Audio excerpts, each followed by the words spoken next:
Hi, my name is Mark. Oh, and before we actually get to the lesson, I've gotten these comments from the beginning of doing videos, but now they seem to be coming in more frequently. People say that I talk too fast in these sorts of videos, and it's hard to keep up, especially because, well, I'm not exactly a native English speaker, and most of you maybe aren't as well, and maybe if I speak too fast and I teach things way too fast, maybe you won't get it, and I understand what you guys mean. I could try and do a little bit of an effort and try to speak at slower speeds, but it's just on my nature to speak fast about things, and even if I tried to speak a little bit more slowly, you guys will probably think it's still too fast. But there's this feature on the YouTube player, which is the playback speed. If you think I speak too fast, you can just slow me down. If you think I'm speaking too fast, maybe just turn it down to 75% of the speed.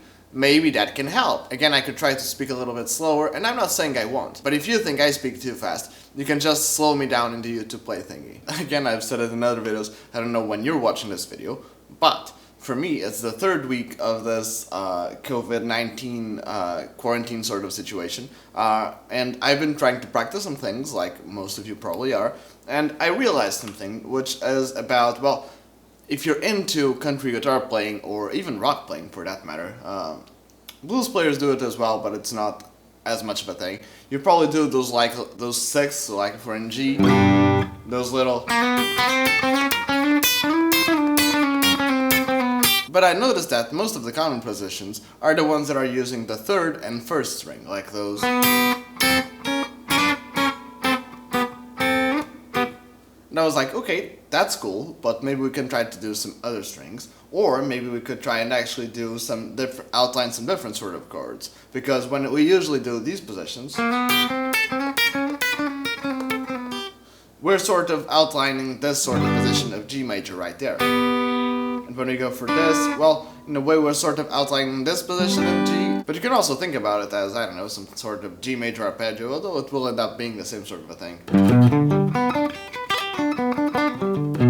But this video is not exactly on why you do these sort of country sixths, on how you do them. It's much more like, okay, instead of you being like, let me just use this to outline this chord and then maybe do some other thing else. Let's try to maybe do that sort of a thing, but combine it with something like those CAGED exercises. And I know that might sound boring, but it's actually pretty interesting. Let me explain. But before I do, I just want to say, if you can, please subscribe to the channel and turn on all the notifications. As you're probably aware, YouTube acts a little bit weird. Even if you subscribe to the channel, those channel's videos may really not show up in our subscription box, and even if you ring the notification bell thingy below, you still really may not be fully notified of that channel's content. So if you want to see tuned to my videos, not only do I suggest, of course, subscribing and turning on all the notifications, but also follow me on social media. Not only do I post some exclusive stuff there, like improvise solos and jamming for backing tracks, and generally wherever I'm up to at the moment, but I always post there about my videos, so links for usual suspects will be below, but in general, it's my guitar, and since you're down there, please consider leaving a like and share this video on social media, I highly appreciate it. But getting back to the video itself, I told you we could perhaps think about these six things as maybe do an exercise like caged positions or something like it. Like I said, we had a chord progression like G major, E minor, C major, and D major. Pretty standard pop rock country sort of chord progression, right?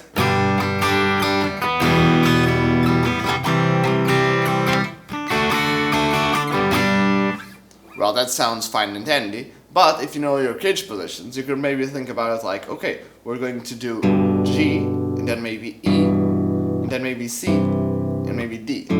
And as you were able to tell, I didn't really have to move my hand much when I was changing positions there.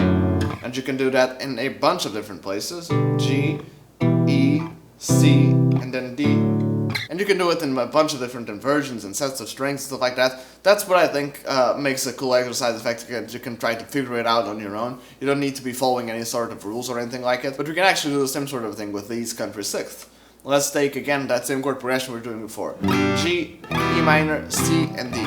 Okay, so let's perhaps just stay on the third and first string for now. We can just go like with the G and go third and perhaps root.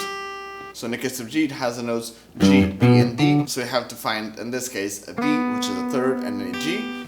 There it is. And then for the E, or in this case the E minor, just have to find E, G, and B. In this case, we need the third, that G, and we need the root, the E. We can do it open string wise. The next chord would be C, and we will need to find an E and a C. And if we want to find an E, we have an E right here, and a C, it's also right here. And then for the D, it's basically the same thing. We need an F sharp and we need a D. So So if you look for an F sharp, we have one right here and a D right here. So if we wanted to outline this chord progression using those country sixths, we could just go like.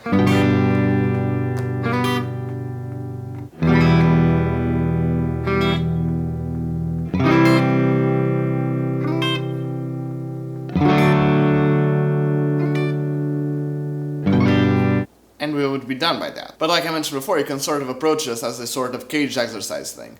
And you can be like, okay, I'm only using the third and first strings, but maybe I just want to go from like the 3rd fret to the 7th fret maybe.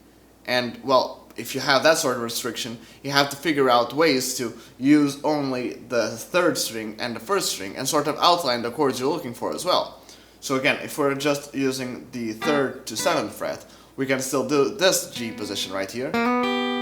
But let's say that I wanted to use another one. G, again, has the chord tones G, B, and D. So again, we have a B and they have a G right here. But we also have a D down here on the 7th fret, which is actually the last fret we can use. So perhaps we can use that D. And we could use perhaps D and G like this, but maybe it's just a tad a little more interesting to do the D here and do a B here. So just by doing this, we're outlining that G chord as well.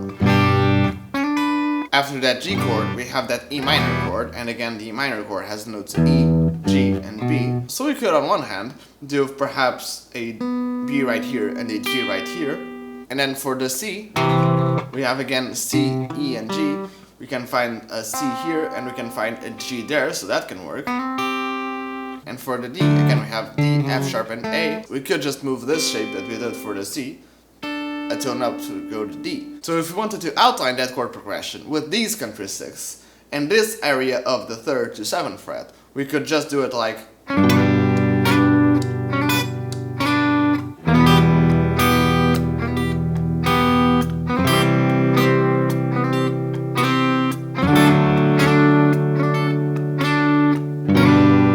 And it would work fine, because 1, we're just playing chord tones of those chords. 2, I mean, it may come down to personal preference, but I think these country sixths sound kind of cool, and they add this sort of, I wouldn't say spread triad vibe, but because they're a little bit far apart, your ears go like, wow, that's a cool lick. And again, if you're into the country playing, you're used to do these sorts of dyad things, and these in this 1st and 3rd string set. But you can try to do it in any other string you want. So again, perhaps we could do them on the 4th and 2nd string. And we could again try to use an area from like, I don't know, the 2nd fret to the 5th fret maybe.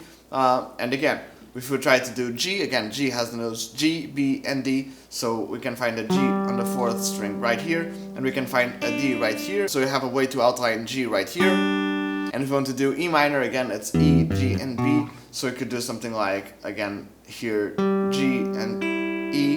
And you can actually use that very same position for C. And when you try to go for a D, we can actually go for like an F sharp and D right here. So if we wanted to outline that chord progression just by using dyads with these country sixths in the 4th and 2nd string, we'd have something like.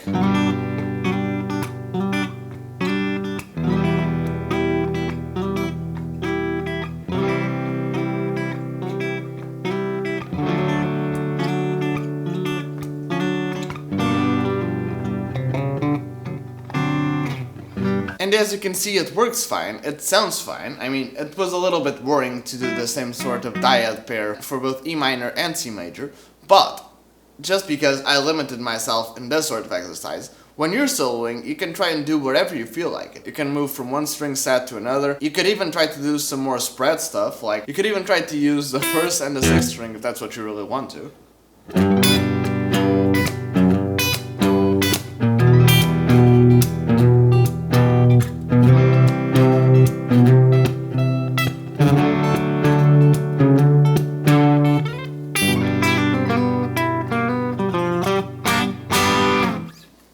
It might sound a little bit dumb to just do it like that, but it works, and you gotta be comfortable. Well, it's not like you have to, but if you really feel like you're stuck in the box, as us guitar players like to say, and if you feel like you're just doing your same old legs all and over again, well, this is something that you can try. And you might be thinking, well, but if I just do those country sixths, but this time in different sets of strings, I'm still doing the same sort of licks, I'm just changing them around a little bit. Well, but that's fine, and not only is it fine, but it is something that you definitely should be doing. Because again, just because I limited myself to only using like 2 sets of strings for all the chords and all the dyads, or I decided that I would only use like a small percentage of frets overall on my guitar, you can do whatever you feel like. You could go up and down like crazy, you can go up and down on strings, you can do whatever you feel like it. But you can't just do it because you feel like it. You gotta be able to do it. You gotta be able to visualize and say, okay, I'm going to play over G now. You will, of course, think, okay, the G is here, the G is here, the G is here, the G is maybe here, if you're comfortable with it, like this. You can maybe think, okay, where's my G? My G is here as well. All those positions matter, and like I told you before, when you limit yourself, you may not be doing like thirds and roots all the time. Maybe you're doing fifths and thirds, or you're doing fifths and roots. It really depends on what positions you gravitate towards too. But if you try to do this sort of a thing, then maybe you won't be thinking about positions, you'll just be thinking about chord tones and how to play whatever you feel like playing. Again, this is a little bit of a shorter lesson this time, or at least I think it is. It's shorter for me to record. But if you really think about it, even if it sounds like it's useless, or even if you think, well, it sounds cool, but it's just something that I'm not sure I want to do, or something that I'm like, yeah, I can do that already, I don't need to practice it. Well, I understand that sort of a thing. But, again, practicing can be really boring.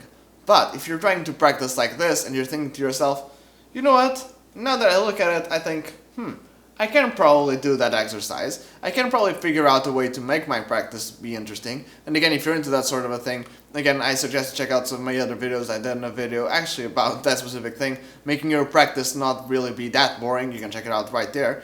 But like I mentioned before, it's really easy for musicians, and especially as guitar players, to just noodle around and play whatever we feel like. But that won't really be practice. That would just be hanging around with your guitar. There's nothing wrong with that, but if you want to get better, and if you want to practice, and if you want to not feel like you're stuck in the box, or you're playing your same old licks all over again, and you're not playing anything interesting, well, then maybe this can help. But again, I'd like to know what you guys think, and if you have any suggestions of what sort of videos I should do, or there was something in this video that I didn't quite explain properly, or you thought was a little bit rushed, you can check it out then. If there's anything you want to add to this discussion, you can leave it in the comment section below as well. And don't forget to check out some of my other videos, follow me on social media, subscribe, turn on all the notifications, leave a like, that sort of a thing. And yeah, before I bore to death the ones of you who stayed this far, let's just end it with this. Cheers!